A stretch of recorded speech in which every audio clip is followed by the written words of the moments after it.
YouTube. What's up, baby? We back in this thing again for another review. This is Q's Insight.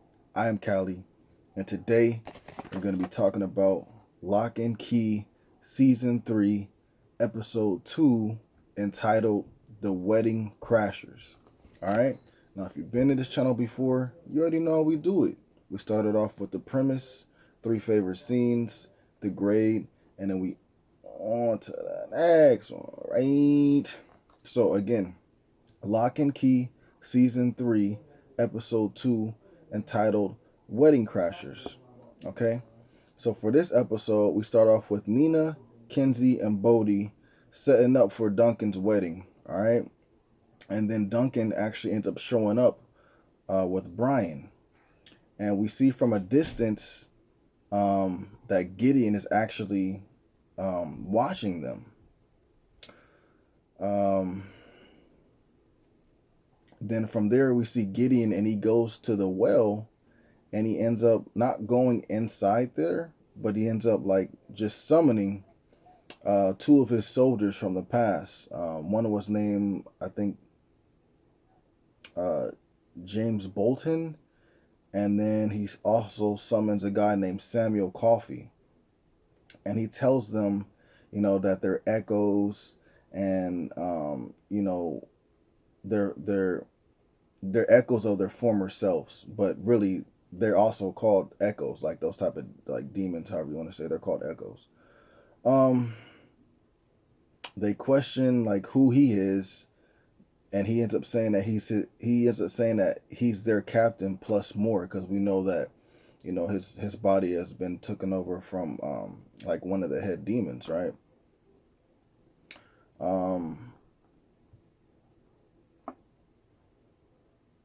And then he ends up also informing them that they're on the Locke property, like, because they dealt with Benjamin Locke, and this is way in the future, so this is still Locke property, but he just letting them know, like, this is the Locks, what I'm saying? We're still here on their turf type stuff, right? And then from there we see Nina, and she talks to Duncan about the sisters that, Ada and Dorothy, and the snow globe, and talks to him about Tyler. I'm sorry. She ends up talking to Duncan about the sisters that invaded the house and the snow globe. And he ends up telling her that he didn't even know about the snow globe, nor that there was a snow globe key. And then all of a sudden, out of the blue, bro, Tyler ends up showing up. And he's, here for the wedding, of course. But it's just like, it's crazy because he wasn't answering, Kenzie's text, or probably even Nina's text. But all of a sudden, he just showed up. So anyways, Tyler goes and hugs Nina, his mom.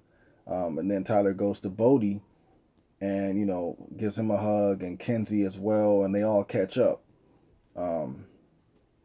Then we see Gideon and his men, and they learn about the keys from Gideon, and he ends up telling one of the men to stab the other one, and then the dude does it, and then they realize that the extent of their powers, like they're not able to die like regular, you know what I'm saying? And then Gideon tells them that he wants the keys from the locks. So he's like, you guys are going to go in to get them.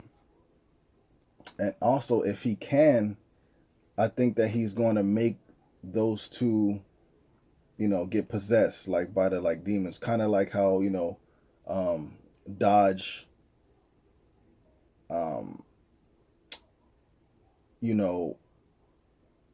had Eden, you know what I'm saying?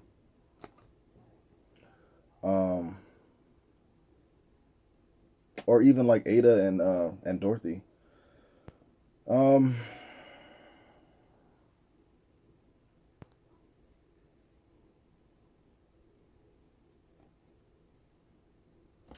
Anyways, from there, Tyler wakes up the next day, and he goes to the well, and he sees that the doors to the wells are open, and also that the bars that are somewhat of like a barrier or per se a window, however you want to say it. But the two of the bars are broke, like they're busted open, like somebody pulled them apart. Um, and we know what happened. Gideon and his men did that. Um, um, and then we also see that Gideon and his men are watching Tyler. You know what I'm saying? So it's just like they're just straight out in the back, just chilling out. But yeah. So, anyways, we find out Tyler's plans on going back to Montana after the wedding is over, and that kind of dampers the spirits of like, his mother and his sister and his brother because they really miss him, and especially with the whole like situation that they have going on now, where Nina is able to remember things, and she's like closer to her kids. If Tyler was back and he remembered stuff, like it just would be such a bigger bond. You know what I'm saying? Because they can all share this now. Um,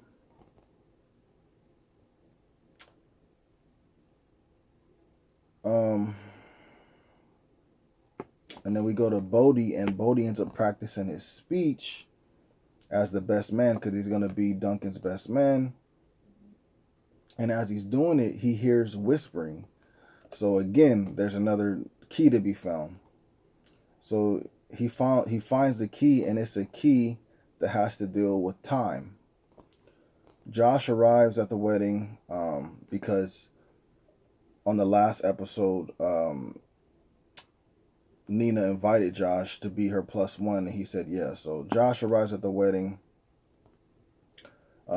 Jamie goes to find Bodhi, and she does, and he ends up telling her about the new key, and so they're trying to figure out exactly what the key does and how to use it with the device that they found, because they found it on this clock, and then you open up the clock, and then there's these like Roman numerals, which is set up to equal up time and dates, and once you set them in there, you end up going back to that date, and you end up going back to that date for a certain period of time. All right, but it seems like it may be no, yeah, you end up going to that date for a certain period of time. Um,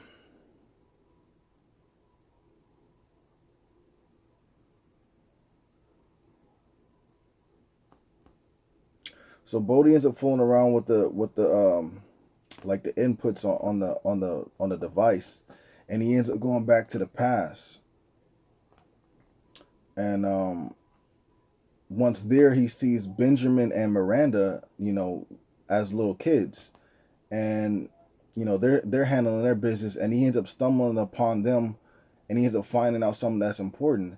They had a chest where they would put the keys in there, and once it's locked, it's not able to be opened, you know what I'm saying, without the key, but also it can't be destroyed.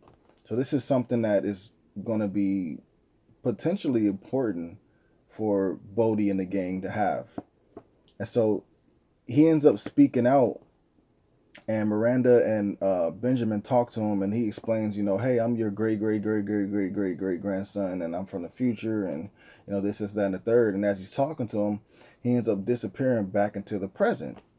And so we see that, like I said, you can go back into the past to do this and that and interact with people, but it's only for a certain period of time. It's not for as long as you want it to be. Um,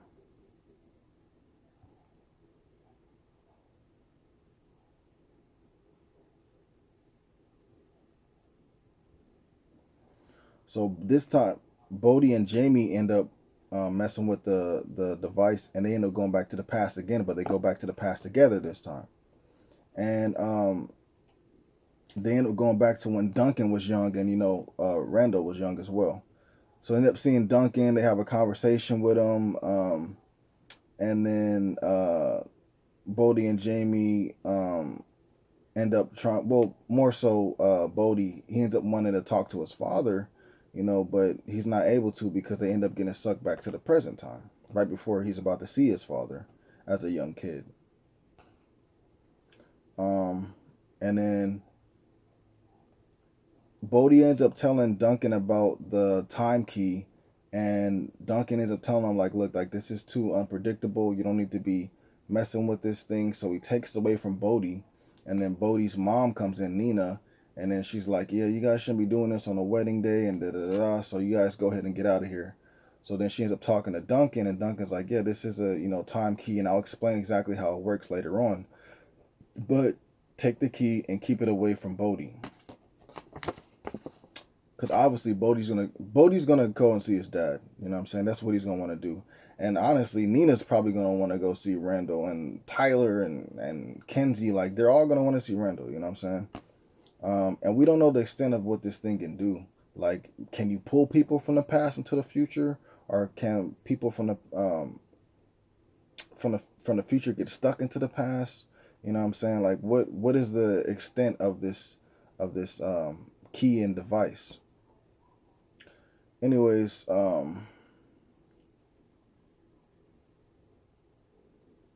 so it's time for the wedding. Duncan ends up forgetting the rings, and Bodhi says, "Don't worry, I'll go get them." So he runs upstairs. He goes to the Duncan's room, and as he's going to Duncan's room, we see Gideon is actually in the house, and we see also not just Gideon, but his men are in the house as well. So the wedding starts. Eventually, once Bodhi comes down with the rings. And as the wedding is going, you keep on constantly seeing the wedding going, and simultaneously inside the house, Gideon and what's their name? James and Samuel are looking for the keys. All right, or things that can give them the upper hand in the situation. All right.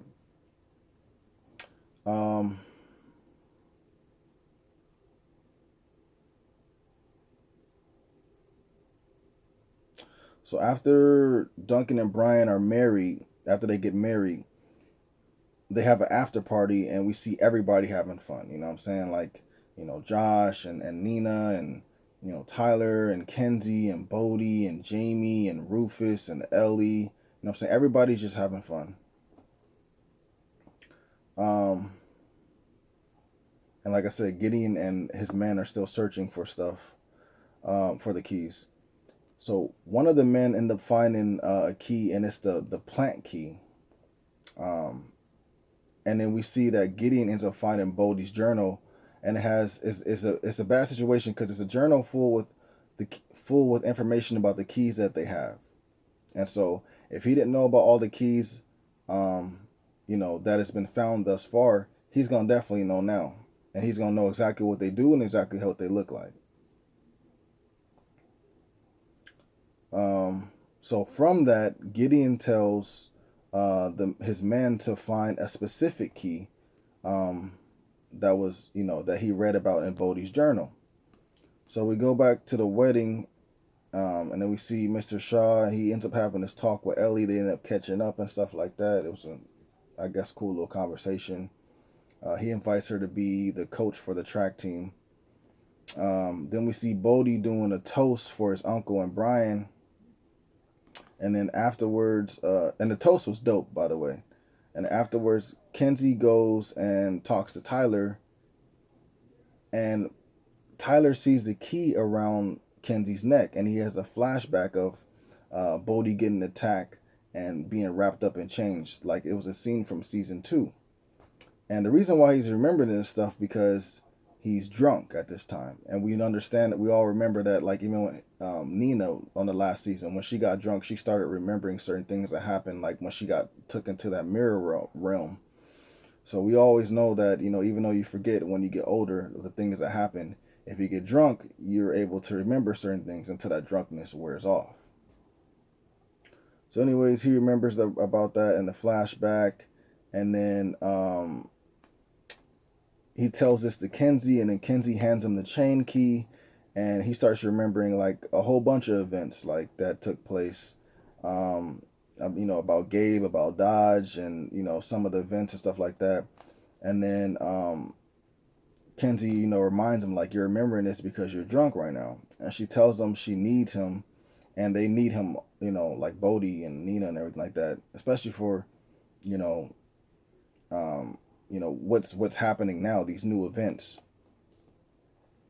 And then he starts to remember about Jackie, and then things get like too much for him. And then he says, he doesn't want this, so he obviously doesn't want to remember these things. He made them make him forget about these things for a reason, and he's remembering now. Um, so Tyler ends up going into the house because he's overwhelmed at this point with all these memories flooding into his head.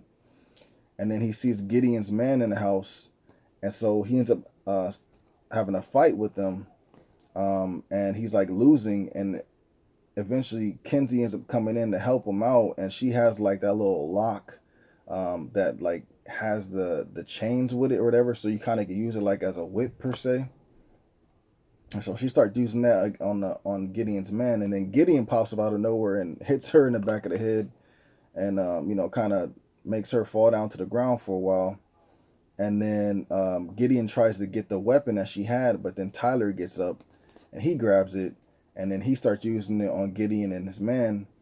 And then Gideon and his man escape, but we see that they use a key, and it's the anywhere key. So they have the anywhere key, they have the plant key, and they also have Bodhi's journal, or no information that's important from Bodhi's journal.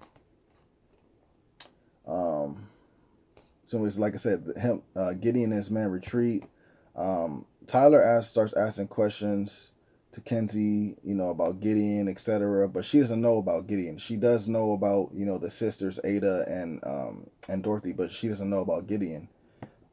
So she can't really help him out with that advice. But as he's asking her these things, he ends up losing the train of thought because he ends up, sobering up, and then he ends up just forgetting about all the magic things that happened. But he does remember, of course, that there were some men that intruded the house and da da da da.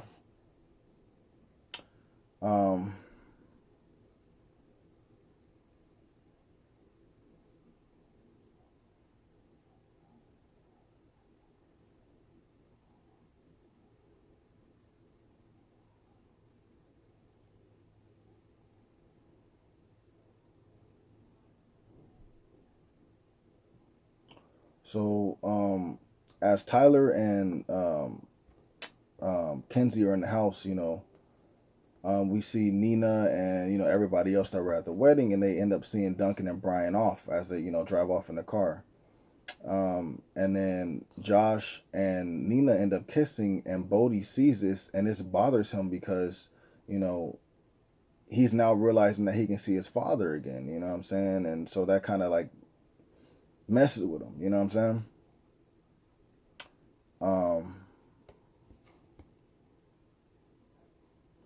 So anyways, Kenzie fills Bodhi in on what happened, with the whole attack when she was trying to help Tyler. Nina comes in and tells them that the plant key is gone. Bodhi figures that, the men that were there were echoes. And then they also figure, they need a new place to hide the keys. And this is perfect because he just found out about that chest. But in order to use the chest the right way, they have to have the key to it. So they're going to have to find that out. Find out where that is. Tyler ends up coming downstairs and talks to them. And he's like, look, I'm going to stay for a little bit longer because of the situation that happened. I want to be here because we just had intruders in the house. And so that's basically it for the episode. That's basically the premise.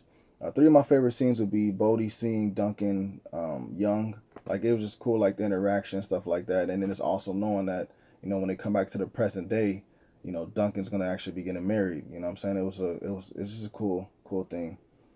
Second favorite scene would be Tyler, remembering everything. Like, it was like, yo, this fool's remembering everything and da da da. And I had forgot for a second that, when you're drunk, you end up remembering all the magic things. So I was like, yo, this fool is just dope. Like, he's just meant to remember stuff even without using the key on him. But then I remember, like, how this is happening because he's drunk or whatever. But still, it was just cool to have him back again for a second. You know what I'm saying? And Kenzie was so ecstatic, like, you know what I'm saying? And so heartbroken when he said he didn't want this to be a part of his life anymore. You know what I'm saying? Like, it was a crazy scene. And then my third favorite scene would be Tyler and Kenzie versus Gideon and his men, bro. They were getting down, man. You know what I'm saying? Like, it's cool to see that stuff happen again because it just brings back memories from the first season and second season when they were handling stuff against, Echo. or dodge, however you want to say it, man. So it just really brought back memories, and I can't wait to, because I know for sure, bro, he's gonna come around. He's gonna have to remember things, in order to help his family out. So we're just kind of getting a little taste of that right now, and it just kind of like, it just makes me happy, man. So that'll be 3 of my favorite scenes. The grade for this, man. Hey, I didn't jump the gun yesterday. I gave it a 9 out of 10.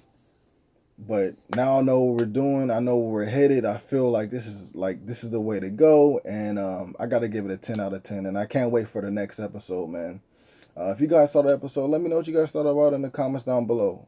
Do you feel like this season is losing its edge, or do you feel like this season is definitely, keeping that, keeping the story going in the right way? You know what I'm saying? Let me know about that in the comments down below. Please remember to like, subscribe, and share.